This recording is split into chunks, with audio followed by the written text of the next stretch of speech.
In this lesson, you will learn how to find slope from a graph. So what is slope? Slope is the rate of change between any 2 points on a line represented as a ratio of the vertical change to the horizontal change. So as long as the points are on a straight line, you can choose any 2 points on the line. It shouldn't matter which points you're working with, whether the points are close together or if they're further apart, because if the points are further apart, we should be able to simplify that slope. It is also the measure of steepness of a line. So let's look at some examples of the types of slope that we're going to be seeing. So in this graph, these are all examples of lines that have a positive slope. So you can notice that going from left to right on the graph, that all of these lines go in an upward direction. You may notice that some of the lines are steeper than others. So this top line here is a little more steep than this line here, but they all move in an upwards direction going from left to right. Looking at this graph, going from left to right, we can see that these lines go in a downward direction. So we say that these lines have a negative slope. So once again, you may notice some varieties in the steepness of the line, but they still go in a downward direction from left to right.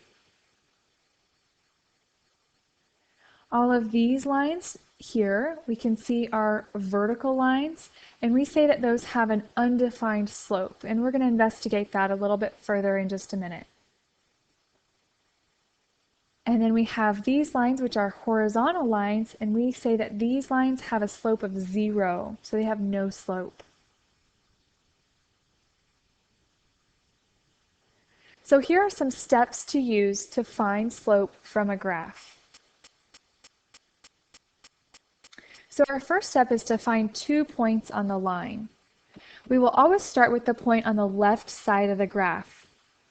We will then find the rise of the graph going up or down, and then we will find the run of the graph, and we're always going to run to the right unless we kind of run out of room, and we'll work out with some of those examples as well.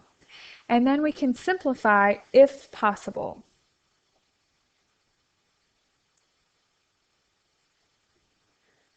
So recall that slope is the rate of the vertical change compared to the horizontal change. So here are some other ways that slope is referred to. So we have that vertical change compared to the horizontal change.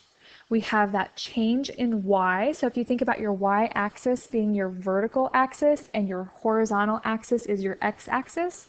And we also say that it's our rise compared to our run. So these are all kind of interchangeable phrases that we see when we're talking about slope. So let's try some. So there are the steps that we're going to refer to. And so if we have our line here, it says that we're going to find 2 points on the line. So in this graph, the points are given to us. And it says start with the point on the left side of the graph. So in this case, I'm going to start with this point here. And then it says to find the rise of the graph going up or down. So if I start at this point and my goal is to be up here, then I would go up first. I'm going to always do my rise, whether that's up or down. But if my goal is to get here, I would go up. So in this case, I'm going to start at that point and I'm going to go up 1. And then I'm going to run over to that point. And so then I would have a rise of 1 and a run of 4. I cannot simplify 1 over 4, so I would leave that as my slope. Let's look at another example. So I have 2 points on the line. I'm going to start with my point on the left side, which is this point here.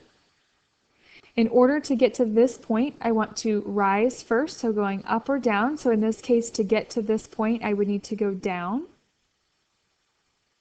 And then I'm going to run over.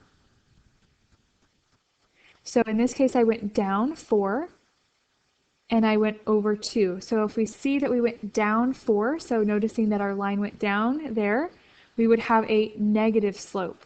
See that our line was going in an upward direction here, so we had a positive slope. we can simplify negative 4/2 as negative 2 over 1.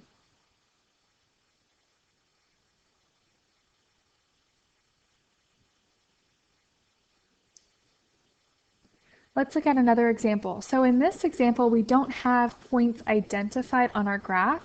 So it's important that we find where the line crosses an x and y coordinate that's easy for us to work with. So we want integer intersections.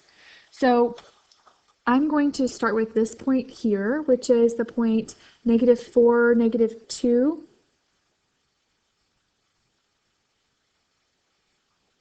And then I'm going to find another point of intersection, which is -3, -3. And since I only need 2 points on the line, I'm going to start with that point on the left. And in order to get to this other point, I would need to go down 1 and run to the right 1 until I end up at that point. So in this case, I would have a slope of -1 over 1. I could simplify that to just be -1, but it's common to see our slope written as the vertical change compared to the horizontal change. So we can leave our slope written as -1 over 1.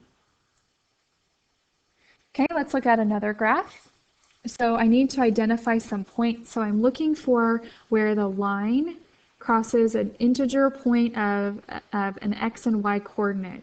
So I see a point of intersection right there, so I'm going to identify that point. And then I'm looking along this line, so it has to cross an x and y. So I'm looking at the grid marks of the coordinate plane, so it crosses exactly, and so I see another point right there. So I'm going to start with that point on the left, and in order to get to the other point, I would go up and then over until I get to that other point.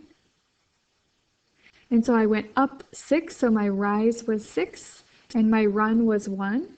So I have a slope of 6 over 1, or just 6, either way. Okay, let's try another one. So looking for a point of intersection at an integer coordinate or ordered pair. So I see that the line crosses an integer ordered pair right there. And I'm looking for another one. It looks like it crosses right there. If I was going to continue and find another one, there would be another point right there. If you see that one would work as well. So I'm going to start with the point on the left. In order to get to the other point, I would go down 1. And I'm going to run to the right until I end up at that point.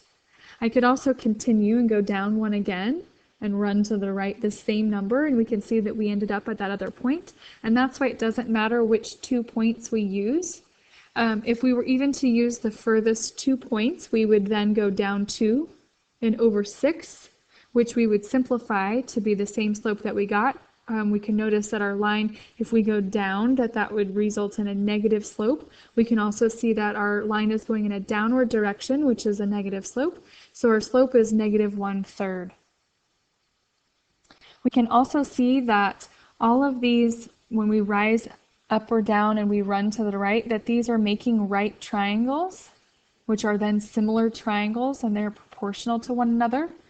So that is why our slope, it doesn't matter which 2 points we use on our line.